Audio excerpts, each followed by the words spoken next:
Welcome to Gradient's weekly business roundup. Today's episode will cover the following topics.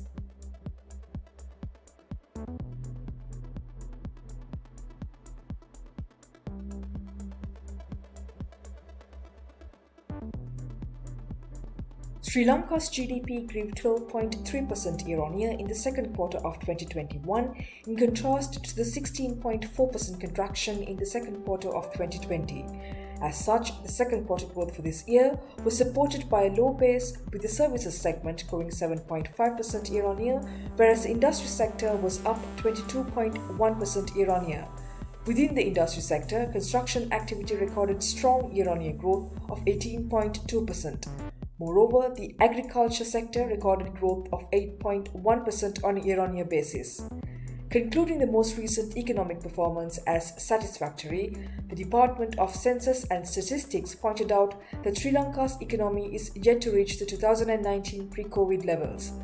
The newly appointed central bank governor, Mr. Ajit Niwad Cabral, indicated that Sri Lanka may record a 5% annual GDP growth in 2021.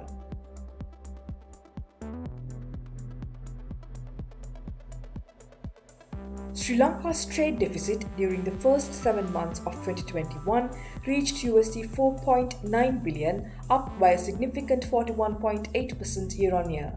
Exports in July breached the $1 billion mark, with January to July cumulative exports reaching $6.8 billion, up by 23.6% year-on-year.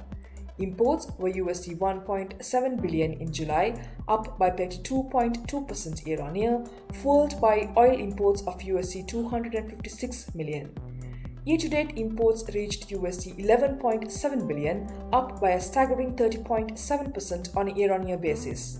Worker remittances continued to trend lower, falling to $453 million in July, down by 35.4% on a year-on-year basis.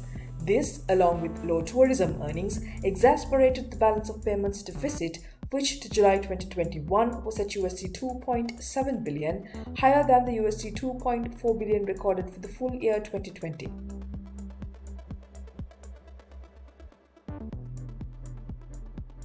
According to Fitch ratings, the financial performance of Sri Lanka's large banks has been better than expected since the onset of the pandemic, facilitated by relief and forbearance.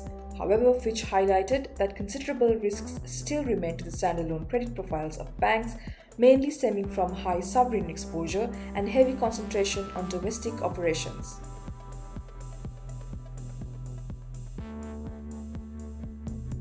The Cabinet approved a proposal ordering state-run CEB to produce 70% of the country's electricity requirement from renewable sources, in line with the government's 2030 renewable energy target.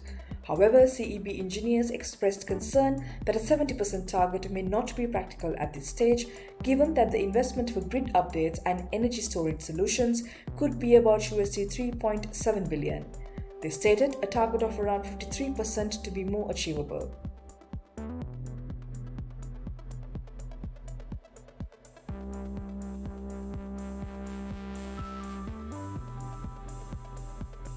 In other news, Sri Lankan apparel manufacturer Hela Clothing set up operations in Egypt after the company acquired distressed assets of a 1,000-employee manufacturing facility in the country, spanning an area of 220,000 square feet.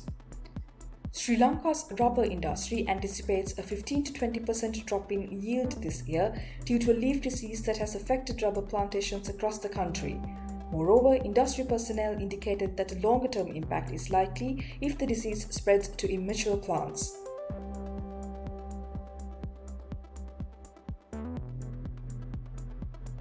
The all-share price index at the Colombo Stock Exchange ended the week to 16th September at 8,848.04 points, down by 1.5% from a week earlier.